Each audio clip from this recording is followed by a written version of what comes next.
Repeindre sa grille, poser une applique, poncer une table. Aujourd'hui, le bricoleur se sent capable de tout faire chez lui sans se soucier des risques encourus. Pourtant, l'accident n'est pas loin. En France, les accidents domestiques font 52 morts par jour, contre 19 pour la route, c'est-à-dire que la maison tue 3 fois plus que la route. Les accidents du bricolage augmentent pour une raison excessivement simple, c'est les RTT, puisque les gens passent de plus en plus de temps à la maison.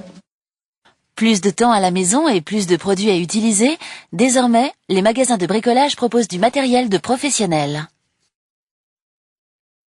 Les dangers principaux lorsque l'on bricole, c'est en fin de compte de vouloir gagner du temps. On a 3 principaux accidents. On a tout d'abord les coupures ou les écrasements de doigts. On a les chutes et on a les intoxications ou par absorption de produit ou par inhalation, c'est-à-dire quand on respire le produit. Au niveau des coupures, c'est très souvent lorsque on ne lit pas le mode d'emploi et qu'on fait une fausse manœuvre avec l'outil et que l'outil se met en route sans qu'on l'ait commandé. Pour utiliser ces outils, attention, rien ne doit se prendre dans le mécanisme. Il est certain que si on fait un bricolage main nue, il faut enlever toutes les bagues. Il faut que les vêtements soient toujours bien adaptés, bien serrés. Et dès l'instant où il y a un risque de projection, de porter des lunettes. Il en existe de différents types. Je dirais que le plus important, c'est pas la forme ou le modèle. On n'est pas là pour faire joli. Une simple paire de lunettes de soleil, quand on fait des travaux, peut nous protéger.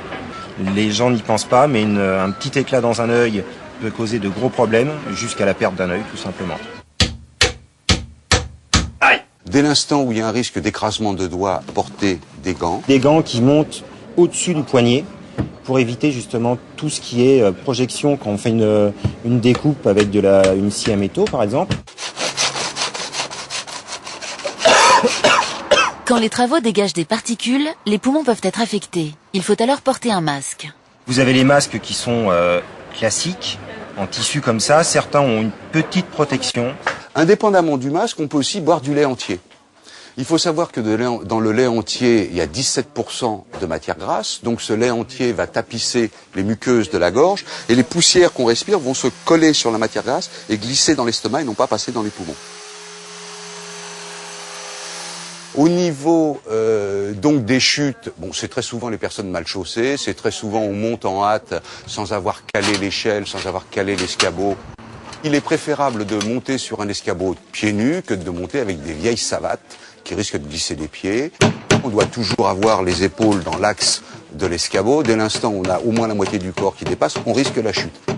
Troisième danger, lorsque l'on utilise des produits chimiques. Solvants, peinture, vernis, colle, anti-rouille, toutes ces substances doivent être maniées avec précaution.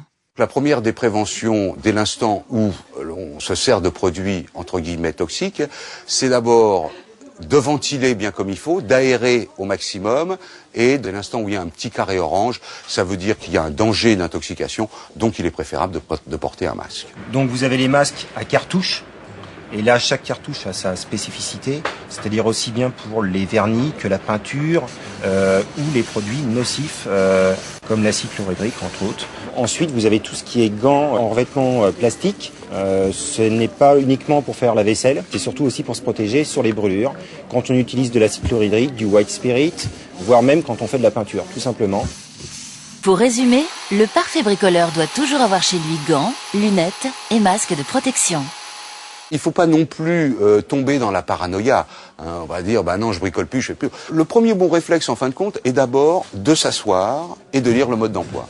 Et dans le mode d'emploi, tout est écrit. Toutes les consignes, tout ce qu'il faut faire ou pas faire, l'entretien, tout est dedans.